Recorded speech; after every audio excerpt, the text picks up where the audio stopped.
The HOA was demolishing my lakefront home for fees I didn't even owe, fees for an association I was never even part of.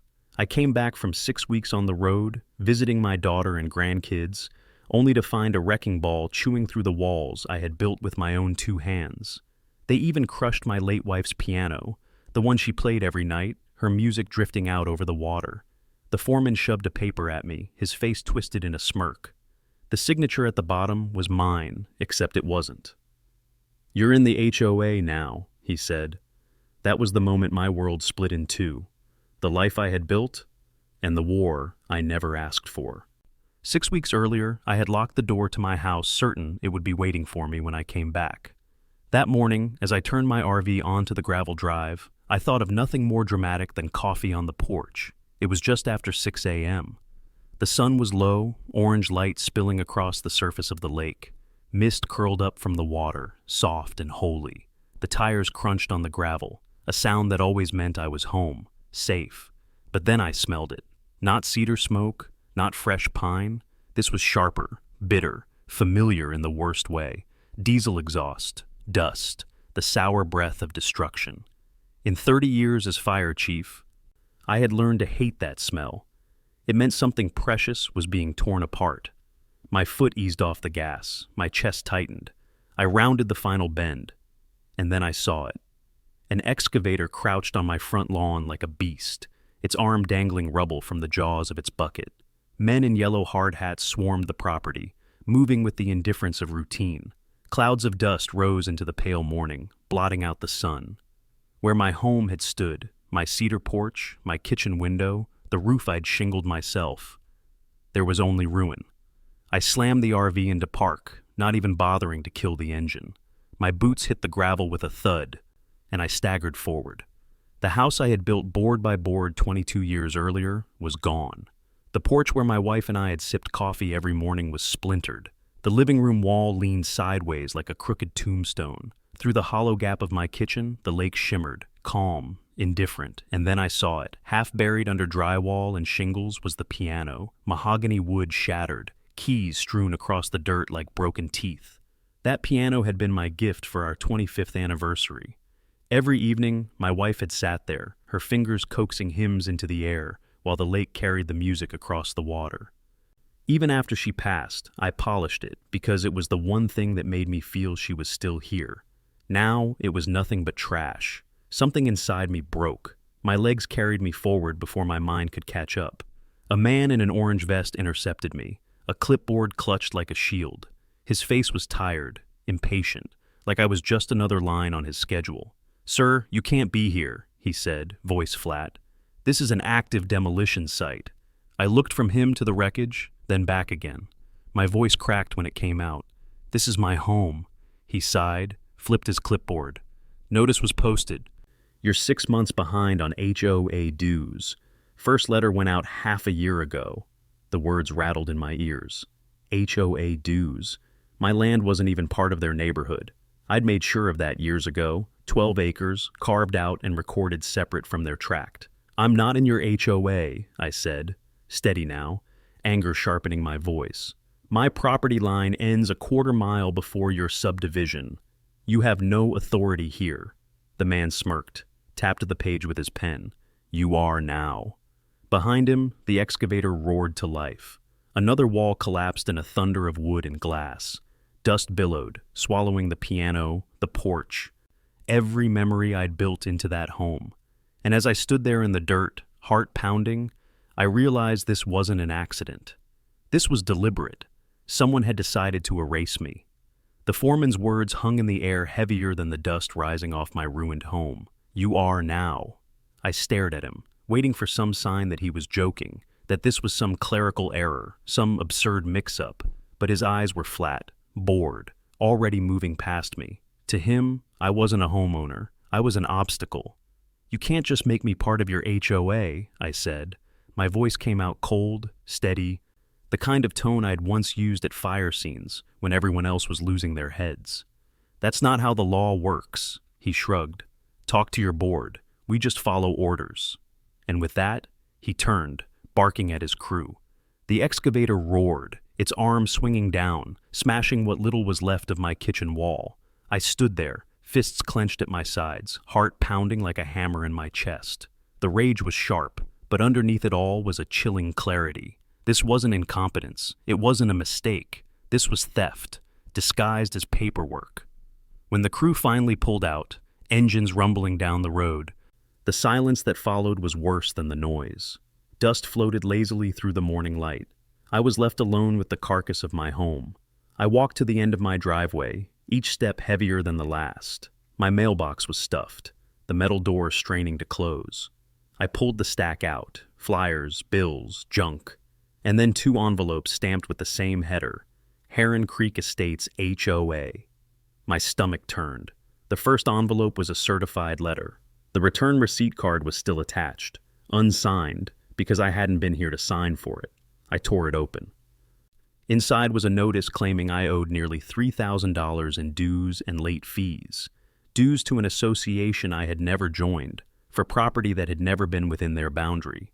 The language was cold, legal, dripping with threats of liens and compliance action. The second envelope was worse. Inside was a photocopy of what looked like HOA meeting minutes. A single paragraph was circled in red. A motion passed to annex the Whitaker property into Heron Creek Estates, effective retroactively, to ensure aesthetic cohesion of lakefront views. I read it again, and again. My hands shook, but not from fear, from fury. They had held a meeting while I was gone. They had taken a vote, and just like that, they had claimed my land. I dropped the papers into the dust at my feet. 22 years ago, I had walked this property with surveyors. We drove iron stakes into the soil, marking my 12 acres separate from the subdivision. I had filed the deed myself at the county office. I had watched as the neighborhood rose up across the road, their cul-de-sacs named after trees that weren't even planted. And I had smiled, knowing my land was mine, untouchable. Now, standing in the shadow of my destroyed home, I realized that piece of paper hadn't protected me.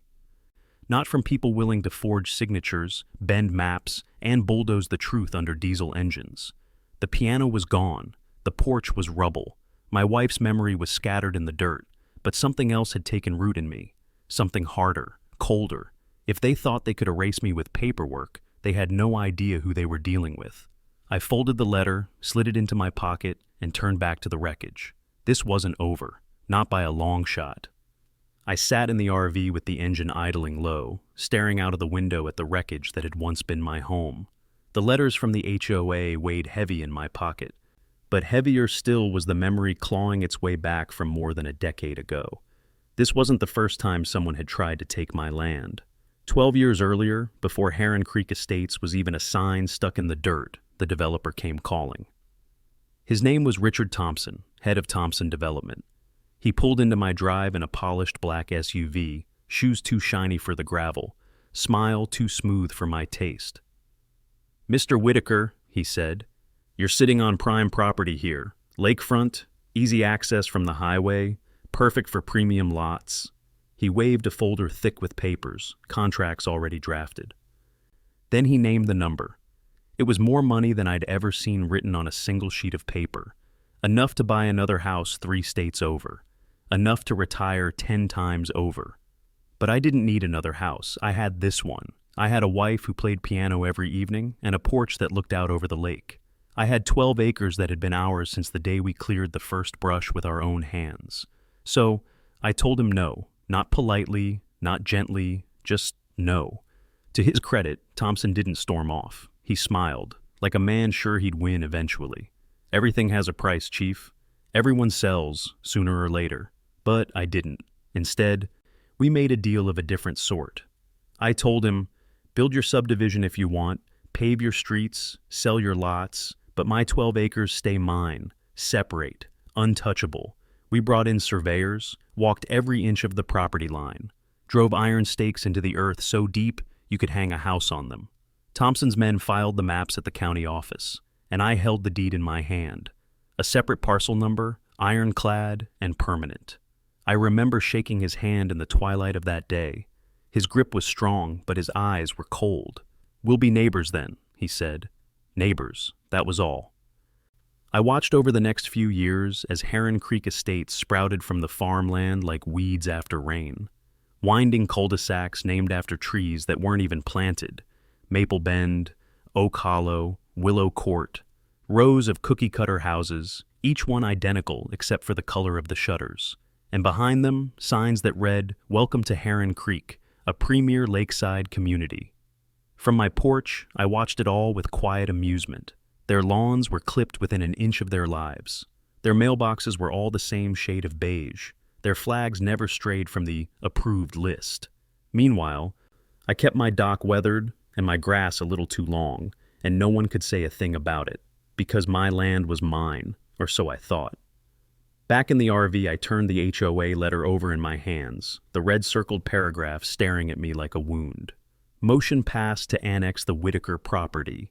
They had never forgotten that I had said no.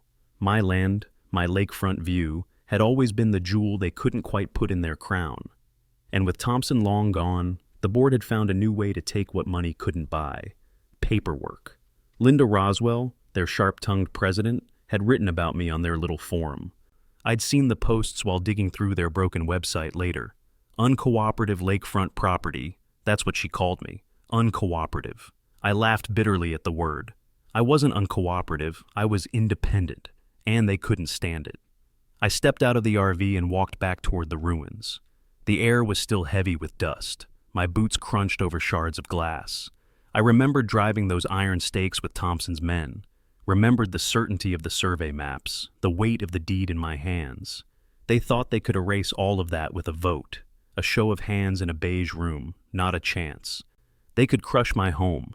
They could smash my wife's piano into splinters, but the ground beneath us told a different story. It was mine, and the records proved it. The HOA had drawn a line in the sand. They thought they had the power to move mine, but if there was one thing I'd learned from a lifetime of putting out fires, it was this: when you find the source of the blaze, you don't back down. You fight it. I looked at the rubble of my house and felt the resolve settle in me like iron. They had taken everything visible. Now I was going to show them what couldn't be taken. The rubble was still smoking when I sat down at my kitchen table, or what was left of it. I had dragged one half-burned chair out from the wreckage, set a cooler in front of me as a desk, and spread the papers across it. There were a dozen envelopes from the HOA, each one thicker than the last. Warnings, threats, final notices. I skimmed them, jaw tight, but my eyes kept drifting back to the last document the foreman had shoved at me before leaving.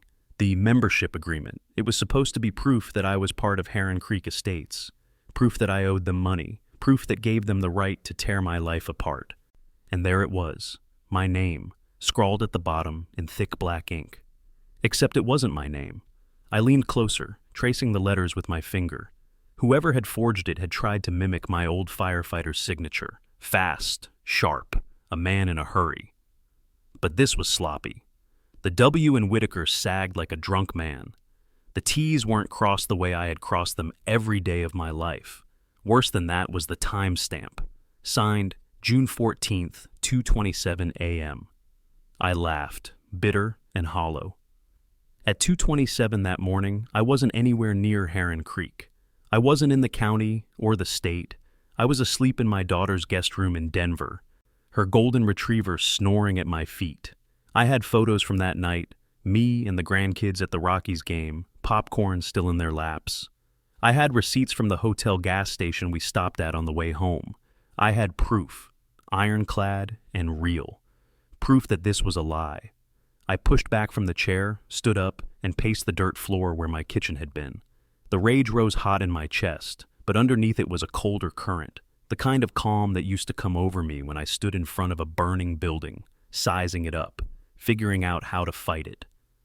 This wasn't just arrogance, it was fraud. A crime dressed up in neat margins and legal headers. Somebody had sat in a room past midnight, pen in hand, and decided they could erase me with a flick of ink. Somebody had believed no one would notice, but I noticed. I gathered every paper I could find, slid them into a battered fireproof box I had pulled from the wreckage of my office. The lock was broken, but the box still shut tight. I labeled the first folder with a black marker, evidence. Then I sat back down and studied the forgery again. What struck me wasn't just the signature, it was the notary seal in the corner, crooked, blurred, as if it had been copied one too many times.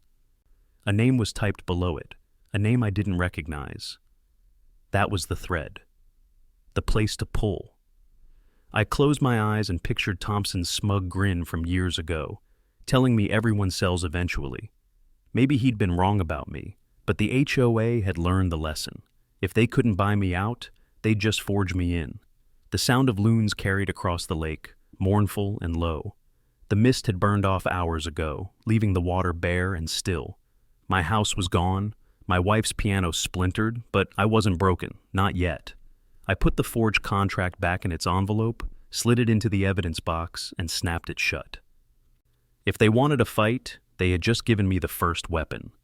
The foreman's words echoed in my mind. "You're in the HOA now." No, not then, not ever. And I was going to prove it. The lake used to be a place of peace. Now it felt like a crime scene. I walked the narrow gravel paths that wound between Heron Creek Estates and the water, trying to calm my nerves.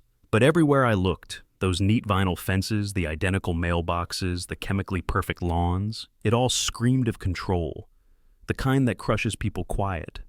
Neighbors noticed me. Some nodded, awkward and quick. Others looked away, the way folks look away at a funeral when they don't know what to say. But it didn't take long before one man broke the silence. He was trimming his hedges when I stopped at the edge of his yard. White hair, sunburnt skin, hands that still carried the stiffness of a carpenter. He looked up at me, eyes cautious. "You're Whitaker," he said, voice low. I nodded. He hesitated, then leaned closer over the hedge. "They took your house, didn't they?" My jaw clenched. "They did." His eyes darkened. He dropped his shears, wiped his hands on his jeans. "They fined me $2,000 last year. Said my fence crossed 6 inches over the property line." 6 inches? Do you know what that did to my savings? I shook my head. He didn't need an answer. His anger was answer enough.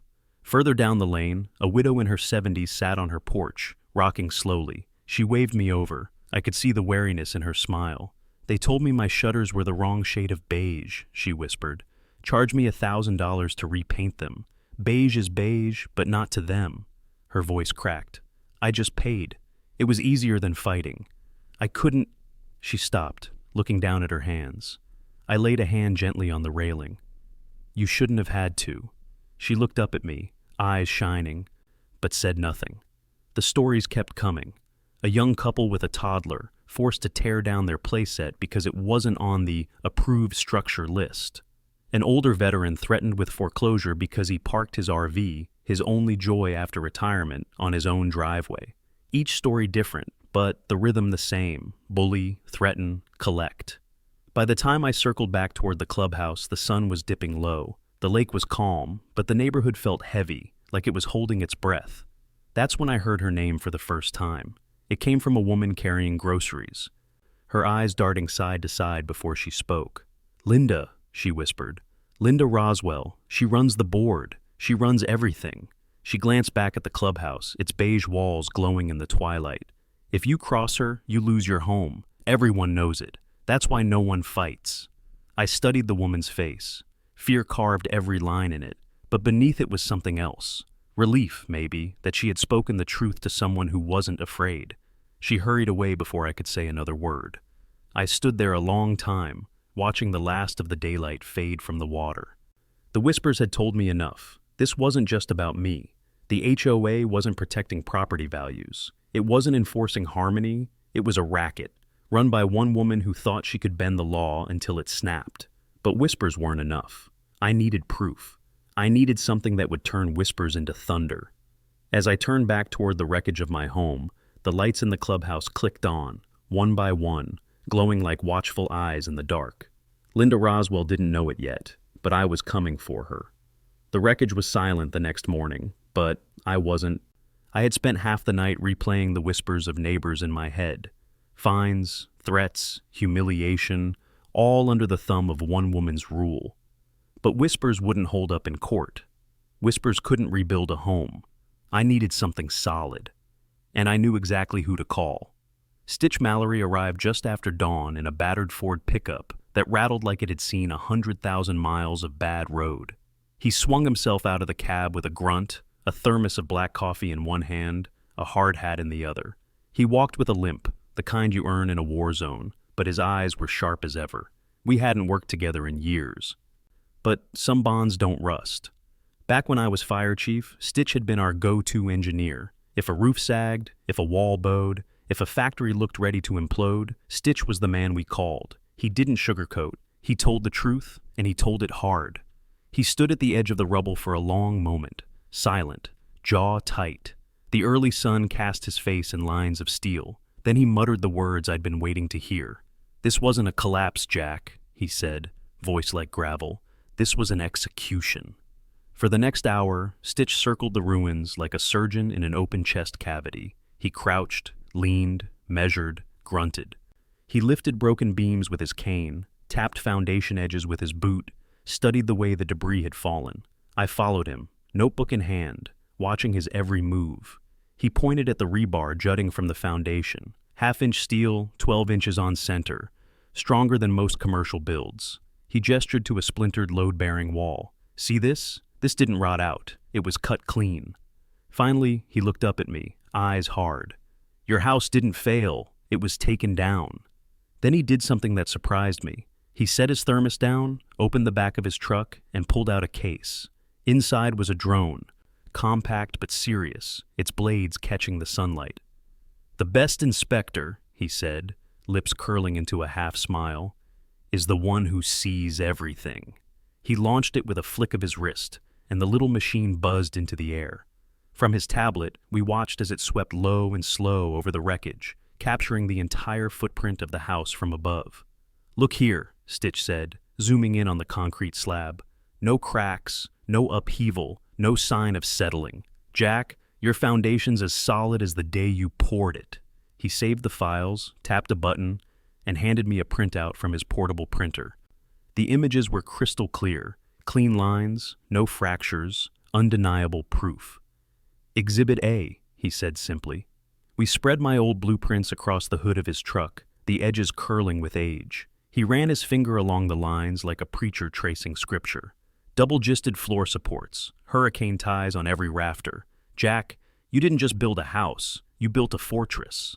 He paused, tapping a section near the roof.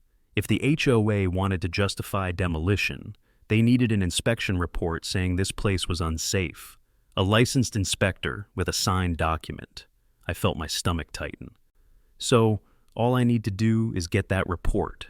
Stitch looked up, eyes sharp beneath his bushy brows. "And when you do, you'll find it stinks of forgery. I'd bet my pension on it." The drone landed with a soft whine. Stitch packed it away, but not before handing me the memory card. "You'll want to keep this safe," he said. "They'll claim your place was a hazard to the community. These photos will prove they're lying." I slipped the card into my shirt pocket, pressing it flat against my chest. For the first time since the demolition began, I felt something steady inside me. Not hope, exactly. Something stronger. Resolve. Stitch climbed back into his truck, pausing with the door open. "You know what you're up against, don't you?" he asked. "I do," I said. "Then don't stop. Not this time. They've bullied too many people into silence. You've got the backbone and the evidence. Put them together, you'll bury her." He slammed the door, started the engine, and drove off, leaving me alone with the ruins and a new weapon in the fight. I turned toward town. The courthouse would have the inspection report. The truth, or the lie, was waiting in a file cabinet with my parcel number on it. And if Stitch was right, it would be the crack in the wall Linda Roswell had built around this community. I wasn't just chasing whispers anymore, I was chasing proof. The county clerk's office smelled like old paper and disinfectant. Rows of filing cabinets lined the back wall, each drawer stuffed with the lives of people who trusted the system to keep their records safe. I gave the woman at the counter my parcel number and asked for any inspection reports tied to it over the past year. She typed with long, deliberate keystrokes, then disappeared into the stacks. When she came back, she held a single sheet of paper, just one.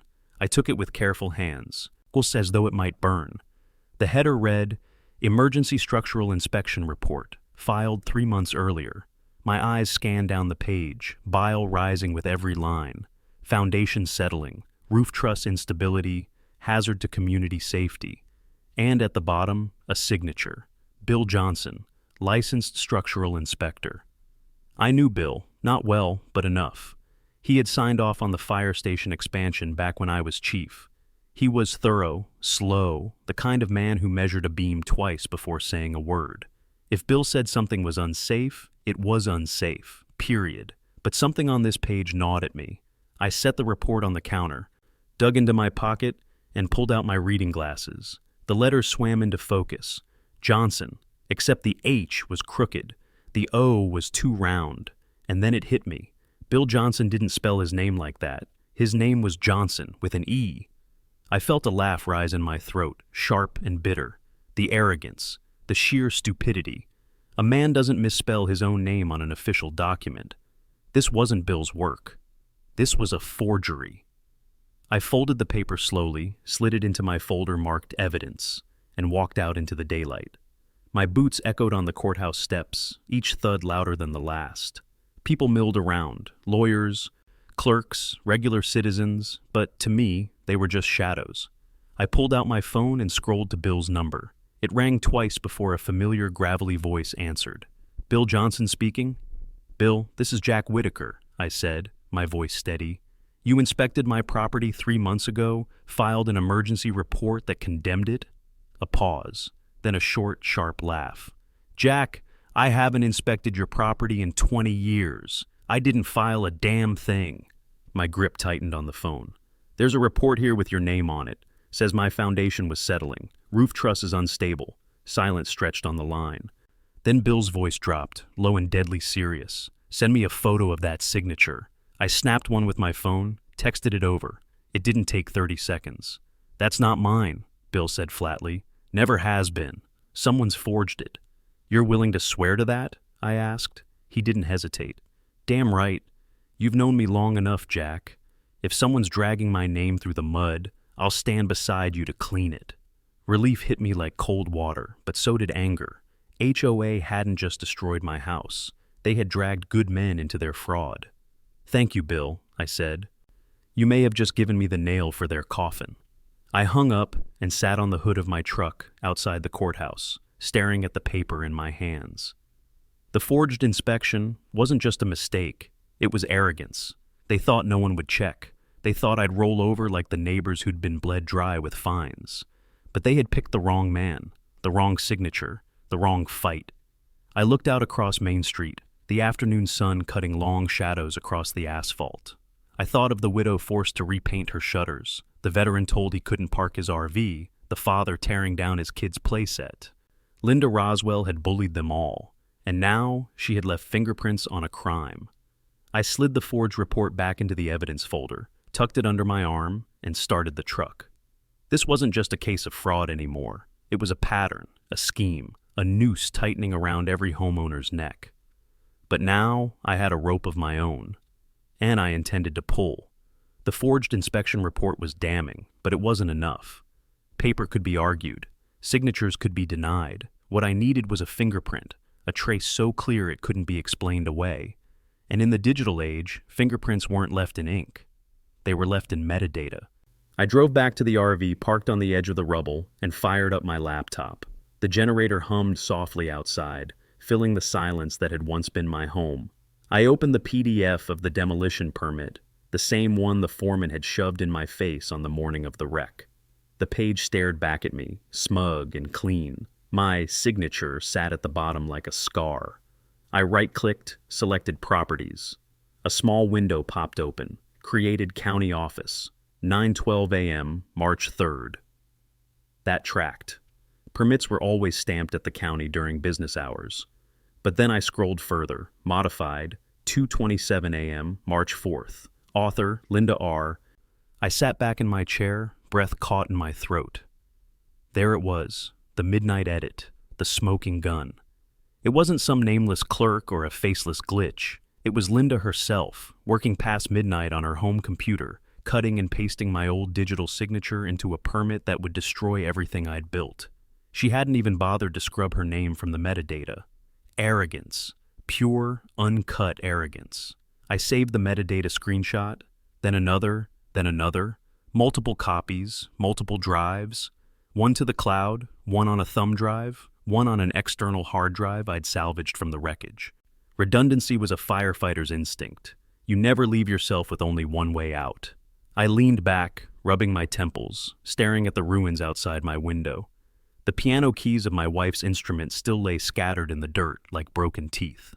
The walls I'd framed with my own hands were nothing but splinters, but for the first time, I felt a spark of satisfaction.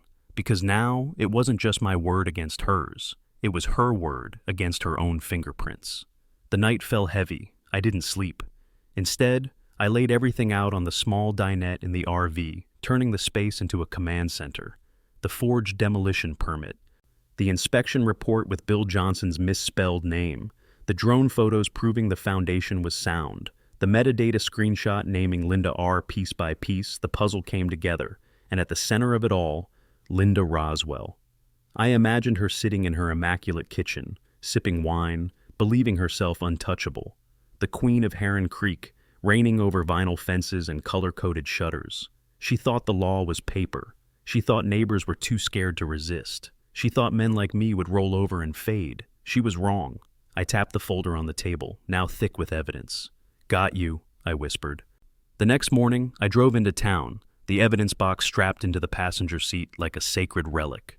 Sheriff Miller's office sat on Main Street, wedged between a diner and a hardware store. I'd walked those steps 100 times in my years as chief, side by side with deputies, running towards smoke and flame. Now I was walking in alone, carrying a different kind of fire. Sheriff Miller looked up as I entered. His hair had gone grayer since the last time we'd seen each other, but his eyes still carried the weight of a man who'd seen too much. "Jack," he said, standing to shake my hand. "Heard about your place." "I'm sorry." I set the evidence box on his desk. "Don't be sorry. Be ready." And then I began to lay it out. Paper by paper, photo by photo, screenshot by screenshot. The whispers, the forged report, the drone photos, the metadata at 2:27 a.m. By the time I finished, Miller wasn't leaning back anymore. He was hunched forward, both hands flat on the desk, jaw tight. "Jack," he said slowly, "officially, you'll need to file a complaint. We'll open an investigation." I nodded. "And unofficially?" He looked around, lowered his voice. "Unofficially, this isn't their first land grab, but it might be the last." Sheriff Miller didn't speak right away. He leaned back in his chair, rubbing a hand over his jaw, staring at the pile of evidence on his desk. Papers, photos, screenshots, each one a brick in the wall I was building against Linda Roswell. Finally, he blew out a long breath. "Jack, this isn't just one bad permit. This is a pattern." I said nothing. I just waited, letting the silence press him further. He opened a drawer, pulled out a manila folder, and slid it across the desk. The folder was old, the edges frayed, the tab marked only with a single word: complaints. "Over the last 5 years," Miller said, "we've had at least a half-dozen calls about Heron Creek Estates. People saying they were harassed, fined, threatened. But when we pushed for statements, they all backed down. Every last one of them." I opened the folder. Inside was a single sheet of paper, a typed list of names and numbers, 6 in total. Ordinary folks, families, retirees, people who had never wanted a fight. I read them aloud, one by one. Samuel Green, Evelyn Carter, the Millers, different Millers I assume. Miller nodded. No relation, but they all had the same problem. Linda. He leaned forward, voice dropping. "She's been running that HOA like a fiefdom, pushed people until they broke. Some paid fines they didn't owe. Some gave up strips of land after being threatened with liens. Some just moved away, but nobody stood their ground." His eyes locked on mine. "Until you." I folded the list and slipped it into my breast pocket. It felt heavy, heavier than any badge I'd ever worn. "They'll talk to me," I said. "They don't trust the system anymore, but they'll trust me." Miller gave a small nod. "Just be careful. Linda's not stupid, and she's not alone. She's got allies on that board and a lawyer who plays dirty. If you go knocking, expect pushback." I stood, tucking the evidence folder under my arm. Pushback I can handle, silence I can't. Outside, the afternoon sun burned hot against the pavement, but I barely felt it. I sat in my truck, the list of names on the seat beside me, staring out at Main Street.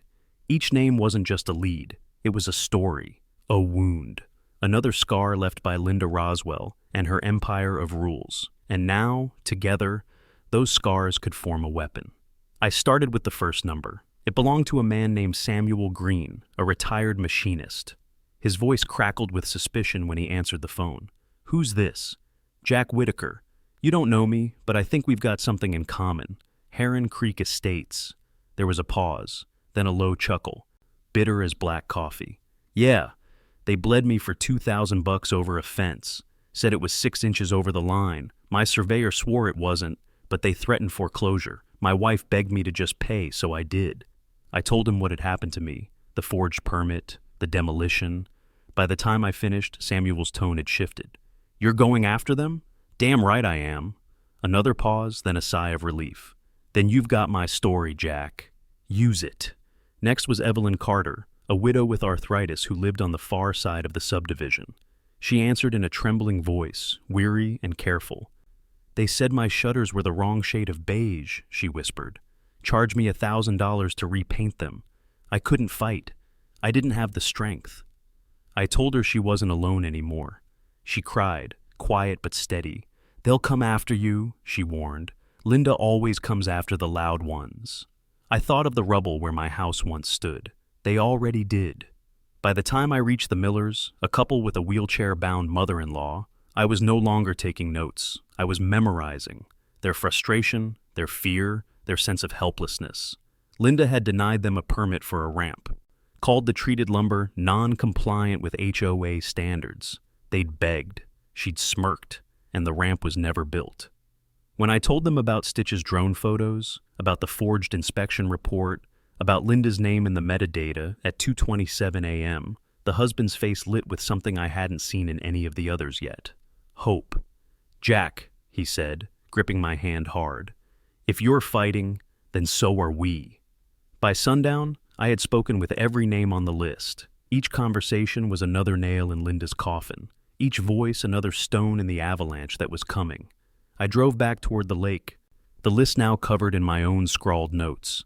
6 names had become 6 torches, ready to burn through the darkness Linda had built. When I parked by the ruins of my home, the air was cool and still.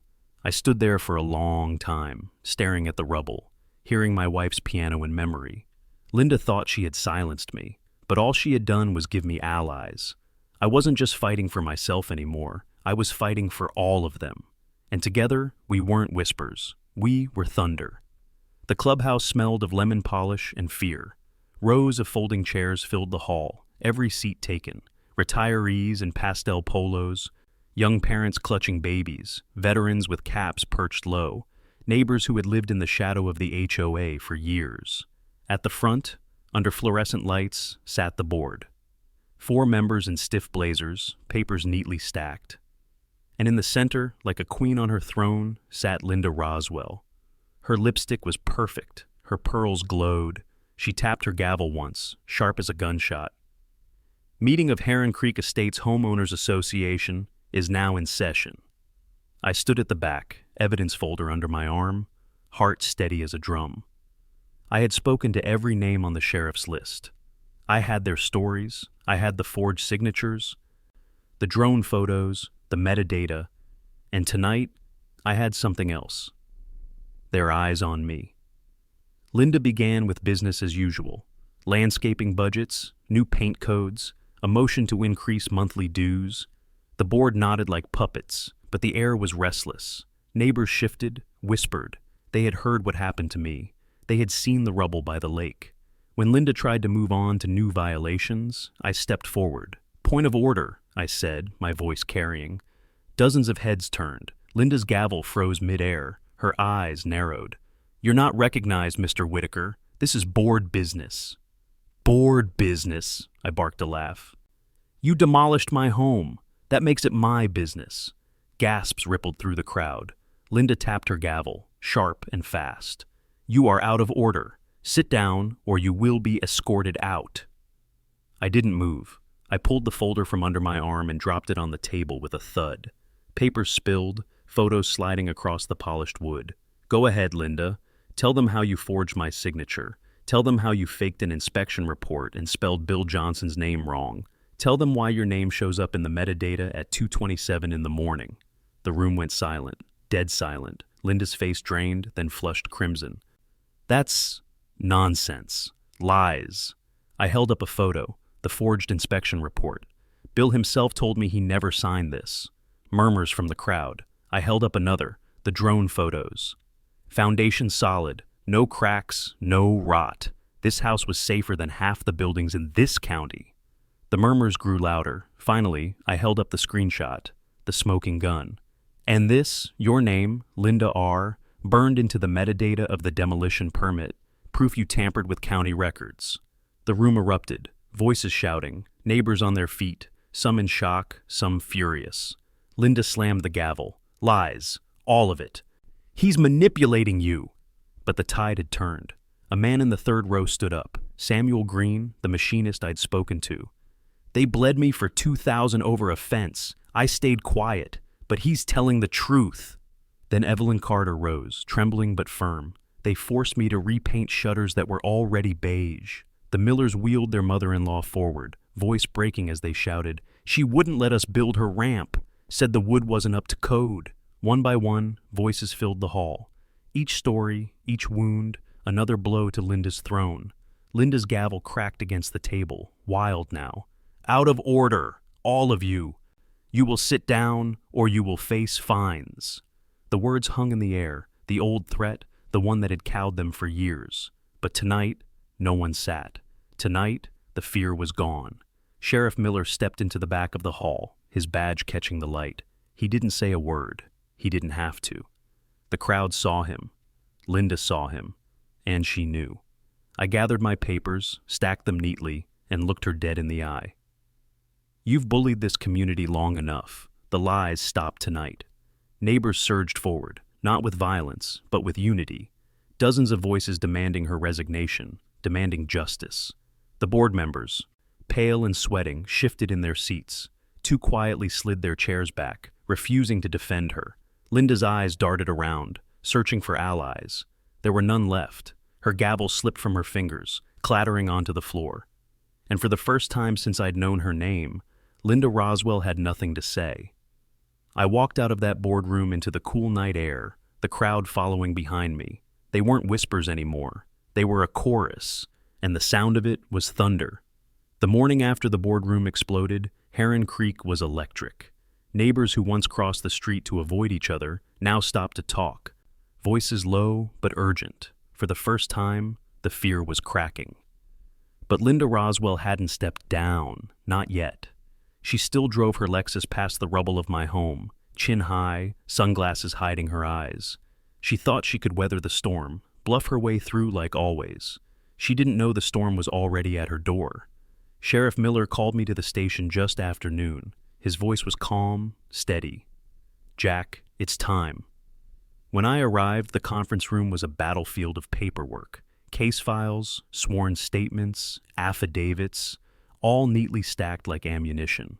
Bill Johnson's notarized declaration lay on top, his real signature bold and sharp.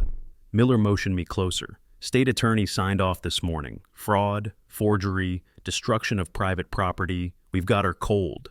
He slid a warrant across the table. Linda's name sat at the top in black ink. Seeing it there, official and undeniable, was like breathing fresh air after months of smoke. We rolled into Heron Creek just after 3. 2 squad cars, lights off, tires crunching on the neat asphalt. I rode with Miller, the warrant folder on my lap. Residents peeked out from windows, curtains twitching. Word traveled faster than sirens in a place like this. By the time we pulled up to Linda's house, a 2-story brick facade with perfect landscaping, the street was lined with onlookers. Her roses bloomed red against the white picket fence. Too perfect, too polished, like her.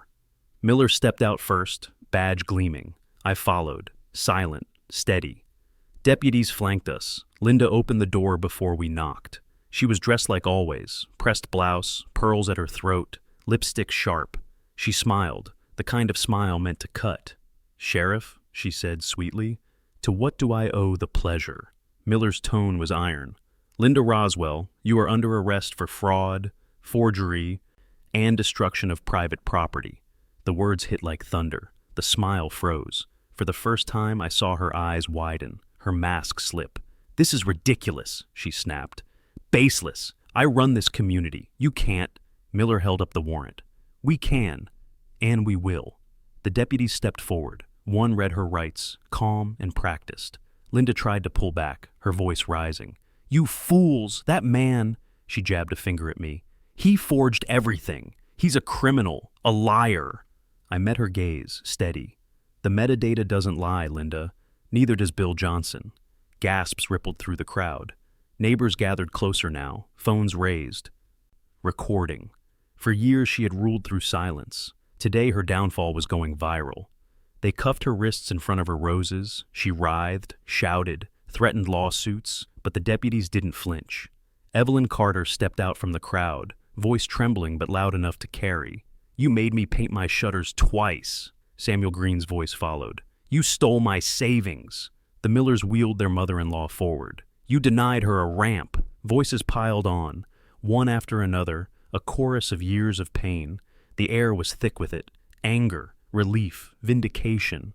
And Linda Roswell, the queen of Heron Creek, stood shackled at the center of it all. As they loaded her into the squad car, she turned her head toward me. Her voice was low, venomous. "This isn't over, Whitaker." I leaned down, close enough so only she could hear. "Oh, it's over," I said. "You just don't know it yet." The door slammed shut, steel and glass between us. The car rolled away, taillights fading down the street. The crowd didn't cheer, not exactly, but they didn't look away either. Some cried, some just stood in stunned silence. For the first time, they saw their tormentor fall, not untouchable, not invincible, but human, and gone. Sheriff Miller clapped a hand on my shoulder.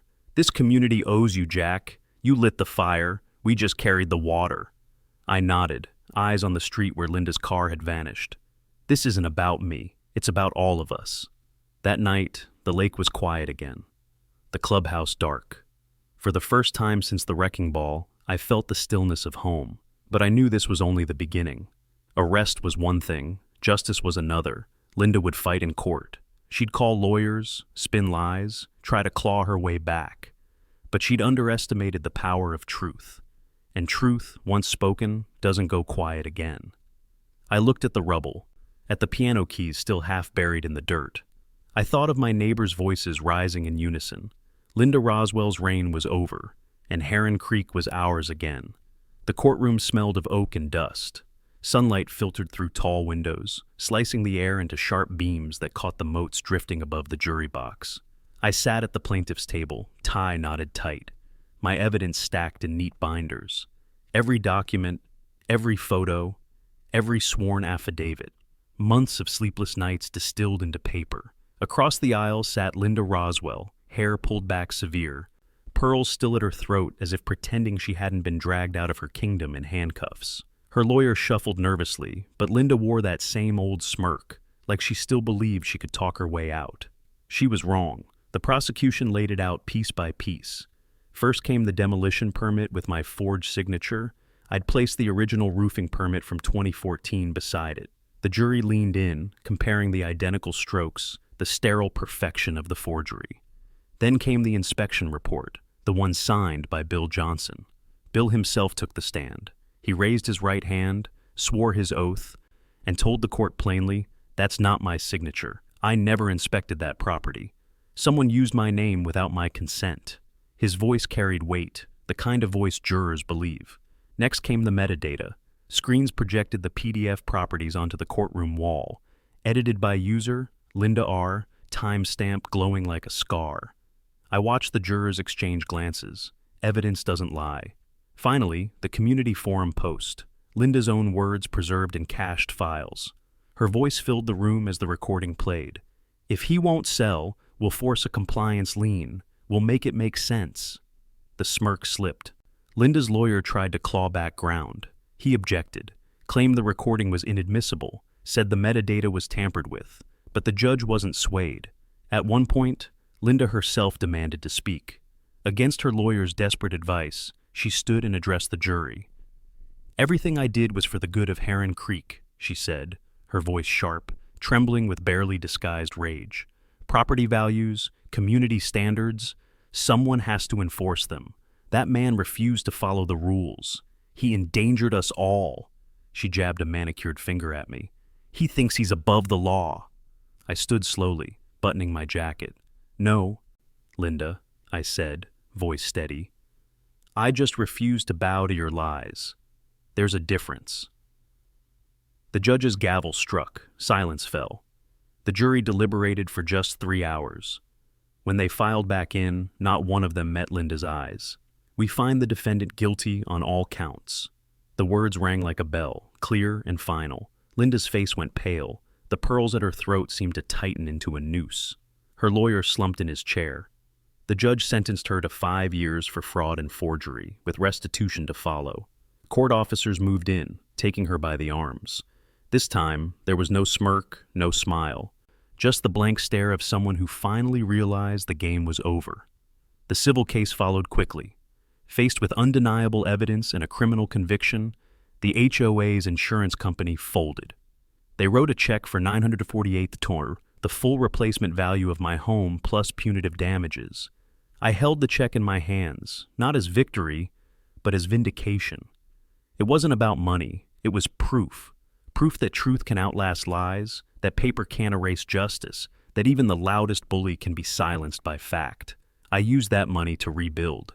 The new house rose slowly, beam by beam, brick by brick, on the same foundation where my wife and I had once stood. I kept the design close to the original, but stronger. Reinforced storm shelter, ADA-compliant ramp by the front door, wide windows that caught the lake light just like before. One evening, as the crew packed up, I stood at the edge of the porch and listened. The cicadas hummed, the water lapped the shore. It wasn't the same house, but it was home again. Heron Creek changed too. With Linda gone and the HOA dissolved, neighbors formed a voluntary road association. No fines, no arbitrary rules, just neighbors pitching in to keep the roads plowed and the streetlights lit. I helped the Millers build that wheelchair ramp, just like I'd promised. We cut boards, hammered nails, and by Sunday afternoon, their mother could finally roll out onto the porch with a smile. For the first time, Heron Creek felt like a community, not a prison. One night, after the last nail of my new house was driven in, I sat alone in the living room. The workers had gone, the lake was still.